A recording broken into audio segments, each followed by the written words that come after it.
હાલો guys, તો આપણે આજના બ્લોગમાં તમારું સ્વાગત છે। આજ આપણે જો તમને બતાવવાનું છે કેનાર કોણ કેવી રીતે થાય। એટલે આપણે કેનાર કોડ લગાડ્યો ને આગળ ટ્રેક્ટરમાં, એ તમને હું બતાવું છું કે કેમ આવે છે એમ। અવાજ તો આવે છે ને થોડો થોડો, હવે અવાજ નથી આવતો મેળવીનેનો। હાલો તમને એ બતાવું છું। જો એ હું તમને બતાવું કેનાર કોડ। જો આપણો આ કેનાર કોડ છે, એ આપણે કેન કરીને તો મારા ટ્રેક્ટર નંબર આવી જાય ને એ કાંટો ઓટોમેટિક થઈ જાય। એ માટે આ આપણે વાવટો લગાડેલ છે ટ્રેક્ટર। આ આપણું ટ્રેક્ટર છે, આપણે વારામાં ઊભા છીએ અત્યારમાં। વિડીયો કોઈ જોતા નથી એટલે મજા નથી આવતી। હાલો તો મળીએ આગળ, આપણે માફરમાં કેમ ટ્રેક્ટર ચાલે છે એ તમને બધું બતાવું।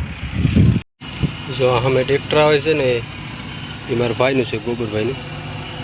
એ ખાલી કરવા જાય છે। 600 બાકેટ હાલે છે, માફરમાં હાલે એમ નથી એટલે